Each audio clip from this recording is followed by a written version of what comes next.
4 साल, पूरे 4 साल बाद एसआर की कमबैक करते हैं to the big screen this highly anticipated spy thriller action movie Pathaan.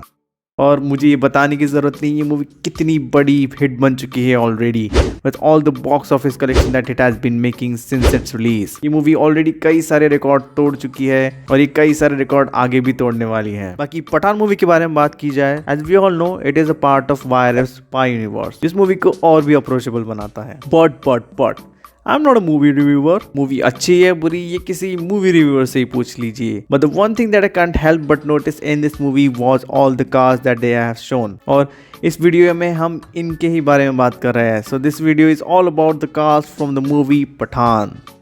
बाकी अगर आप इस चैनल पे नए हैं तो डेफिनेटली सब्सक्राइब करना, मैं इस तरह की वीडियोस हमेशा ही लाता रहता हूँ।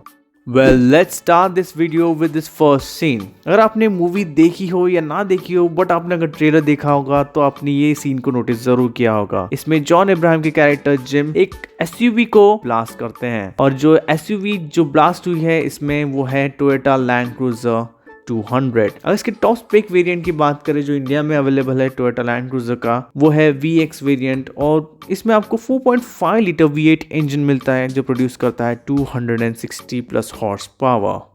इसमें आपको 6 स्पीड ऑटोमेटिक ट्रांसमिशन मिलेगा and this car cost around 4.5 crore. Now moving on to the next car which is Lexus ES। अगर आपने मूवी देखी है तो इस कार में वो 2 साइंटिस्ट ट्रैवल करते हैं। इस कार के बारे में बात की जाए तो इंडिया में इसके 2 वेरिएंट्स अवेलेबल है। एक है प्राइस एट 67.9 lakhs और दूसरी है प्राइस एट 61.6 lakhs और ये एक्स शोरूम प्राइस है ऑफ कोर्स। ये कार वैसे एक हाइब्रिड है। इसमें आपको 2.5 लीटर 4 सिलेंडर इनलाइन इंजन मिलता है जो प्रोड्यूस करता है 215 horse power and Lexus claim करता है कि इस कार की माइलेज 22.6 किलोमीटर पर लीटर होगी और ये एक हाइब्रिड मॉडल है। सो इसमें इंजन के साथ एक हाइब्रिड पावर ट्रेन अटैच है। The next car that is spotted in this movie is Hummer H2। Movie में इसे जॉन इब्राहिम ने ड्राइव किया है। अगर Hummer H2 के बारे में बात की जाए तो इसमें आपको 6 लीटर V8 इंजन मिलता है जो प्रोड्यूस करता है 393 horse power at 563 newton metres of torque. इसमें आपको 4 स्पीड गियर बॉक्स भी मिलता है। Hummer इज सर्टनली काफी ज्यादा पॉपुलर SUV है और रिसेंट में उन्होंने एक SUV इलेक्ट्रिक वर्जन में लॉन्च की है जिसे हम Hummer EV के नाम से जानते हैं। बाकी अगर Hummer EV को छोड़ के अगर आपको पेट्रोल के बारे में बात करनी है तो Hummer H2 के बारे में काफी ज्यादा इंटरेस्टिंग फैक्ट आपको बताता हूँ कि इसमें 121 लीटर्स का फ्यूल टैंक है और इसकी जो माइलेज है वो समवेयर अराउंड 3 to 4 किलोमीटर्स पर लीटर।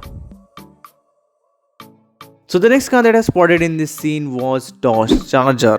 और मैंने नहीं, इस कार को सबने स्पॉट किया होगा क्योंकि इस कार को शाहरुख खान ड्राइव करते हैं इस मूवी में और इस कार में Shahrukh Khan and the team John Ibrahim का इस सीन में पीछा करते हुए आपने देखा होगा। सो डॉज चार्जर जो इस मूवी में यूज की गई है वो है 2015 की डॉज चार्जर और जो वेरिएंट हम इस मूवी में देख रहे हैं इसका वो है एक V6 powered Dodge Charger. But besides this Dodge Charger में 4 इंजन ऑप्शंस आपको मिलते हैं जिसमें से फर्स्ट है 3.6 लीटर का V6 इंजन जो प्रोड्यूस करता है 292 हॉर्स पावर। विद दैट आपको इसमें 5.7 लीटर का V8 ऑप्शन मिलता है जो प्रोड्यूस करता है 370 हॉर्स पावर। ऑल्सो इसमें आपको 6.4 लीटर का V8 इंजन ऑप्शन भी मिलता है जिसमें आपको 485 हॉर्स पावर मिलते हैं।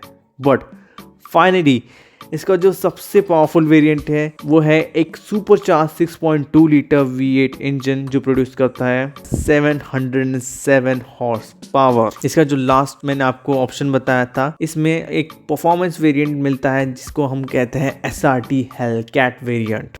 तो चलिए बात करते हैं about the title track of the movie Pathaan, क्योंकि अगर आपने ये सॉन्ग देखा होगा तो आपने भी कई सारी कार्स इसमें नोटिस की होगी।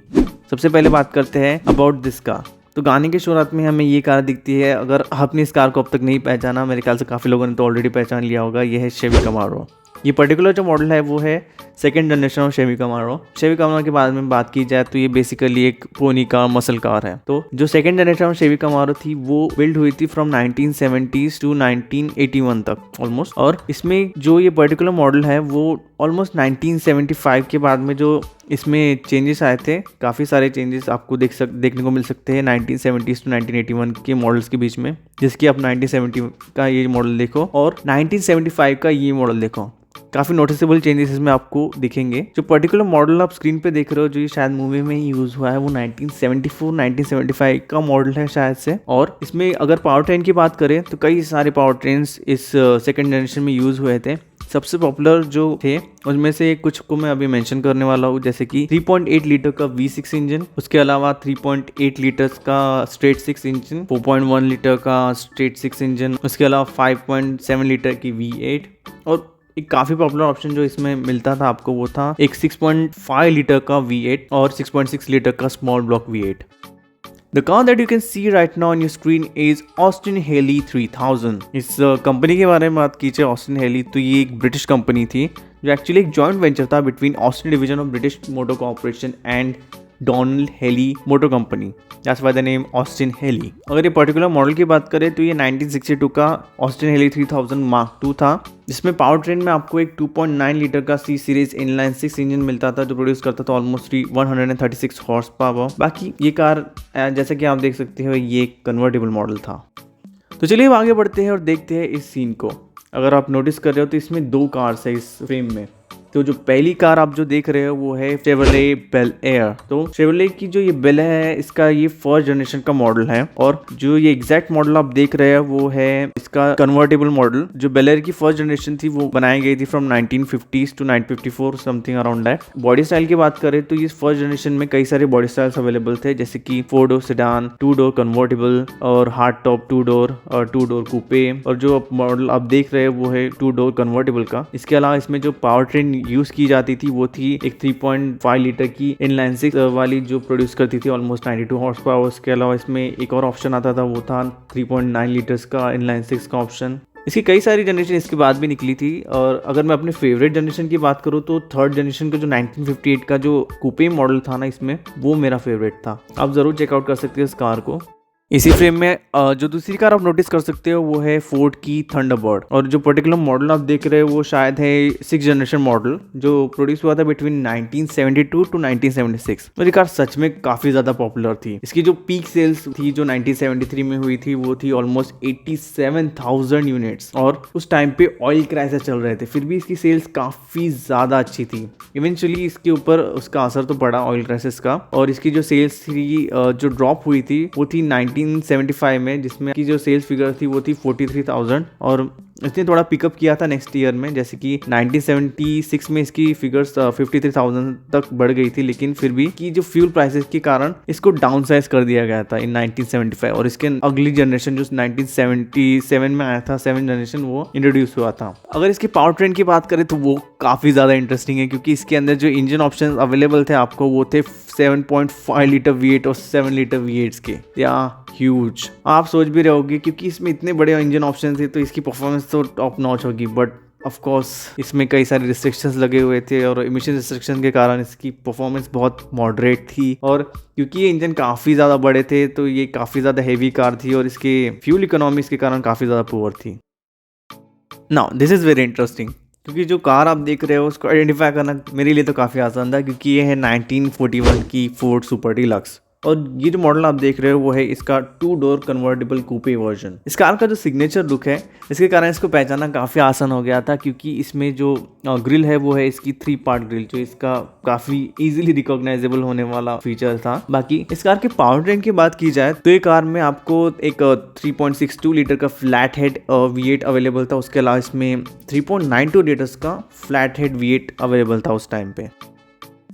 तो बढ़ते हैं हमारी अगली कार की तरफ, जो है BMW 5 सीरीज। अब इस कार के बारे में थोड़ा ज़्यादा याद तो नहीं मुझे, लेकिन मेरे ख्याल में जो मॉडल मूवी में यूज़ किया गया था वो था 520M स्पोर्ट्स मॉडल शायद से, but I am not sure about it, मुझे ढंग से याद तो नहीं, लेकिन इतना पक्का है कि BMW 5 सीरीज़ की थी। इसमें अगर पावर ट्रेन की बात की जाए तो इसमें कई सारे पावर ट्रेन के ऑप्शंस अवेलेबल है, जैसे कि 2 litre 4 cylinder petrol engine and also 2 litre 4 cylinder diesel engine. इसके अलावा इसमें एक 3 लीटर का 6 सिलेंडर डीजल इंजन भी अवेलेबल है, और इसमें 4.4 लीटर का V8 ऑप्शन भी अवेलेबल है।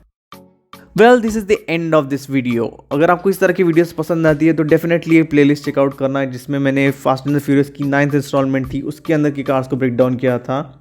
उसके अलावा जेम्स बॉन्ड की जो लेटेस्ट मूवी थी नो टाइम टू डाई, और फ्री गाय जो रायन रेनॉल्ड्स की मूवी थी उसके अंदर की कार्स को ब्रेक डाउन किया था। ये प्लेलिस्ट की लिंक मैं डिस्क्रिप्शन में भी दे दूंगा, साथ ही साथ आप अगर देख सकते हो तो वहाँ आई बटन में भी फ्लैश हो रही होगी, तो ज़रूर चेकआउट करना। बाकी आपको ये वीडियो पसंद आई तो इस वीडियो को ज़रूर लाइक करना, साथ ही में चैनल पर नए हो तो चैनल को सब्सक्राइब कर देना, क्योंकि अगर आप नहीं जानते तो मुझे इस साल 10,000 सब्सक्राइबर्स का मार्क कंप्लीट करना है और इसमें सिर्फ आप मदद कर सकते हो। तो डेफिनेटली सब्सक्राइब जरूर कर देना यार, आपके लिए फ्री है, लेकिन सच में मेरे लिए काफ़ी मोटिवेटिंग होता है आपका subscription. So do subscribe to this channel. उसके अलावा ये वीडियो को शेयर जरूर करना दोस्तों में अपने, ताकि बाकी लोग भी जान पाए कि पठान मूवी में किस तरह की कार्स और कौन सी कार्स यूज़ की गई थी। और डेफिनेटली कुछ कार्स तो मुझसे शायद मिस हुई है, अगर जिनके बारे में आपको पता हो तो आप ज़रूर कमेंट सेक्शन में मुझे मेंशन करना कि कौन सी कार मैंने मिस की थी। बाकी अगले वीडियो में मिलते हैं, till that time take care piston heads.